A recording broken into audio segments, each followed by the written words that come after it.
O kaya ano na lang tayo, mag-inquire na lang. Pangit na nga. Pangit na dito. Pangit na dito. Utang nga ka dyan lang. Wala kami pera. Wala kami pera. Okay na ba yung mga pera? Samantha kasi tigilan mo na yan. May Samantha! Baho mo! Tama na yan. Ano ba? Makinig na ka. O class. Oy, mamaya na nga! Ang kulit mo! Class, are you ready to listen? Mathematics. Not yet. Makinig na kayo. Ano mo talaga? Ano Pinag-uusapan kami. Huwag yung muna kasi magsulat ka muna kung... Magsulat ka muna. Busy kami dito. Alam niyo ba?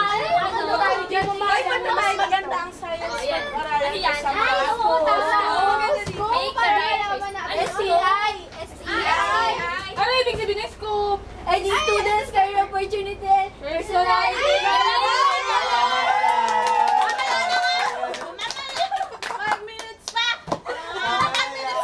Wait lang! Alam mo, seryoso tayo. Seryoso mga 5 minutes pa! Hindi ka nakakadya magsulat ka dyan.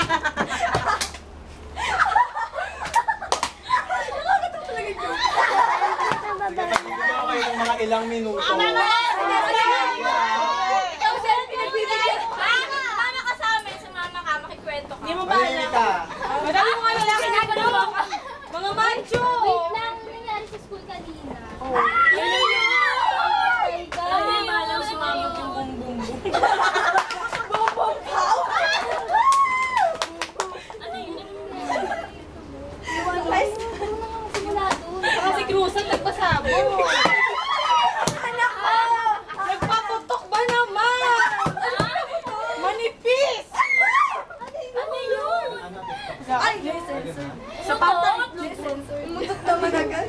Teka na, may kupa dito. Ay, oo nga. Hulaan nyo. O, huwag kayo mga green ha. Yung papel. Gawin niya sa'yo. Plastic Okay, yun! class, are you ready to listen? Naubos na yung oras natin. Kaya makinig na kayo para marami kayong matutunan para sa review natin sa... Hoy, kasi di ba sa'yo, David? Ang liit. Sige na, mo po kayo naman. Mahilig talaga sa Sige na, umupo na kayo ng maayos para... Wala ka makikinig! Sabi 5 minutes pa! Kulit na! Bakit ba kasi ang corny-corny mo? Ay, pinaputukan na lang lagi nasa utak mo. Ano ba, magsaya ka naman kahit minsan. Ayan ko. Bakit palagi ka may chat eh? O sino mo Ayun, ka dyan? para marami kayong lalaki ng matutunan. Wala kayong matutunan kasi puro kayo computer. Kaya lahat... Teka lang, game. Sino mga ka dyan? Si Melchor! Si Silibunaw! Vincent! Silibunaw! Tama yan. Silibunaw! At alam niyo ba ha, nabasa namin yung shot niya. Sabi niya, I love you! Teka lang. Ay, busy ka. Ano ba Sino yung nagigay, no? Kay Melchor! Tama kayo manahimik ka dyan. Bakit gusto kayo bagsak kita? Ah, teacher Teacher ka! ka namin. Ba't na? Kaya katulad namin. Ganon. Wait lang yung takot ko ng Sa pantay. Sa pantay ko na I love. Dumalit pala siya. Malindi ka pa sa babae. Mas tinatanggi niya pa yun. Oo, ba't ka mamingit eh? Ngayon, tahimik ka kasi totoo. Sidling kilig ka dyan. Pari Pari lang yung sa... Ano naman? Ano yung sa tricycle? Sa tricycle si Melchor.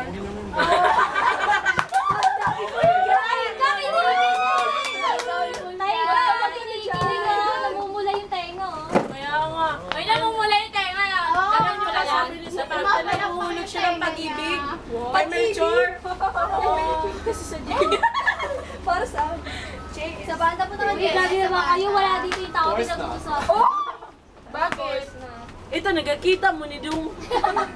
Kaya Patulis ko dong. Halika na, umupo na kayo na maayos. Hindi pa nga wala pa nga kasi ano, kulit-kulit naman kasi nito ng baklang to eh. 5 minutes na ba? Okay na daw, okay na daw. Na? O sige na, magtulog ka na daw. Okay. Now, in our topic, it is all about statistics. Now, I want to be introduced the definition. I wanna be introduced to the person. Statistic. Statistic is a branch of mathematics that deals with collection, Ano ba hindi namin ikaw organization, naiintindihan? presentation, analysis, and interpretation of data. Paliwanag mo. Paliwanag mo. Vernacular. At saka Alex. English. Now, the statistics is a branch of mathematics. Ano nga yun? Pwede ba And it deals with a collection, organization, Binasa mo lang ulit. presentation, Ano ba yan? interpretation of data. Sige lang yan. Makinig na tayo. Ang pangit naman kasi ng teacher. May kulang galit. Ang statistic daw, pwede daw gamitin for a collection and organization. And it is presentation, analysis, and interpretation. of Pangatlong data. basa na. Pang-apat pa. Now, Sige pa. Sige pa. and Okay, in statistics, serious there are three types tendencies. Ano ibig sabihin ng Dalawa yan. statistic? Una, Liza. Ano ginagawa ng statistic? Harap ka na ba daw, bay? A population, the definition of population, it is a use of statistics. Statistics. Statistic. It is referring as a set of people, object, measure, or Pwede happenings mo ba that the magtagalog ka laws na lang? are defined. Oo nga. Tagalog ko na lang. Binaiintindihan eh. Kasi sabi ng nanay ko magturo daw eh. Seryoso na. Seryoso daw. Dali. Okay For the example of population, when a teacher wants to know a common height of first-year student in the city, in population, in defining a population, it is, ano ba to? It is a sample of people that the population are that the people are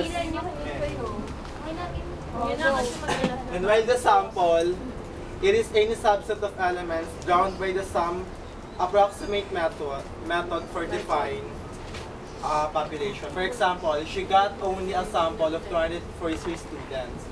In defining a sample, it is a total population that gets in our population. Sir, Now, can you give us an example? Other example, sir. the other example in population is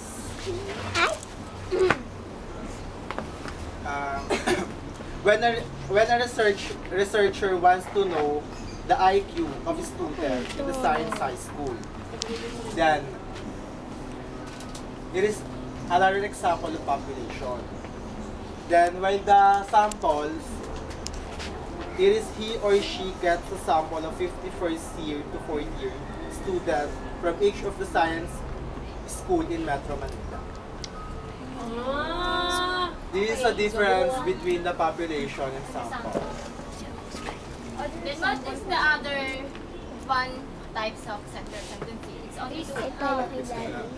In three types of central tendency, in statistics, there are three types of central tendency measurement. First is the median. Oh, what is median? Define median.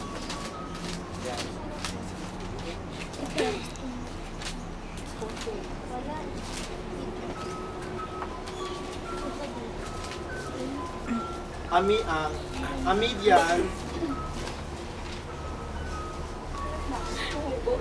A median is the value of middle term when the data are arranged at either ascending or descending order. Half of the terms are located from the median while the other half before the median. Example, in this particular case, the number of the books loaned from the library during each day of the week are 36, 31, 24, 45, and 50. The solution.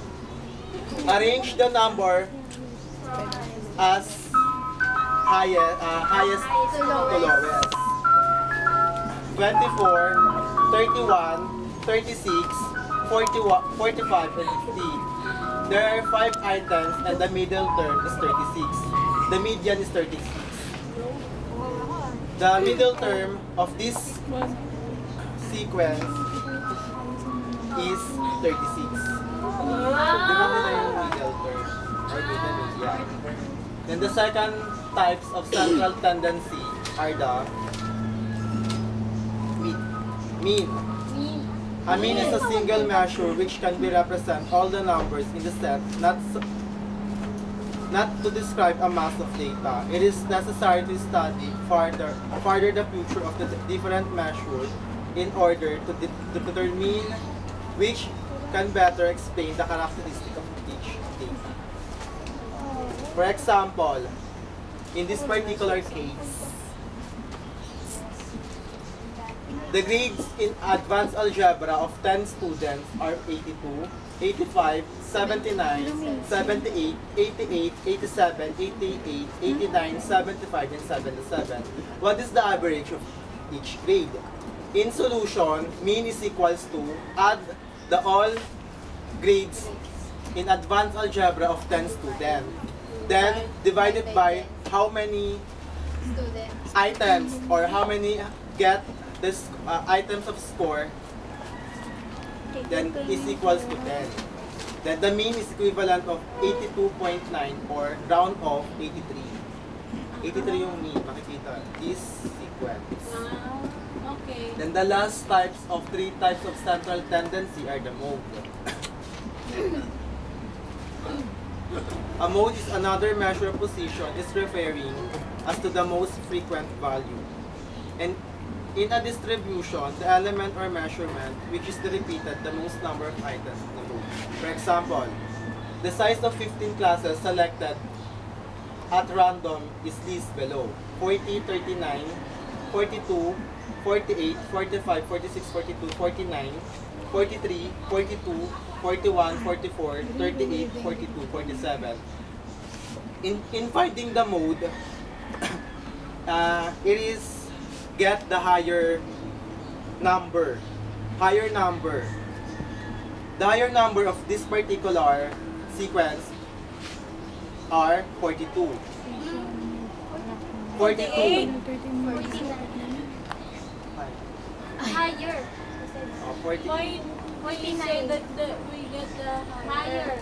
But there's Because the measure that occurs the most number of times. Kasi yun yung maraming parang maraming number. Mas maraming number. Okay. Yan. Ba't sabi mo Okay. higher? Did you say? Dapat Another example of mode. The size of 15 families in a barangay chosen at random are the follows: 8, 7, 4, 6, 12, 6, 7, 6, 8, 10, 7, 8, 5, 3, 4. Then the mode are 6, 7, and 8. The distribution is multi-modal. Multi-modal. Multi, it means marami. Pangkalat-kalat. That's all for this lesson. It's all about distribution. Kaya pala yung sa NSO, National Game. Okay. Tapos na. Yun lang. Sige, yun pala yun. Buti na lang may Tingnan. natutunan.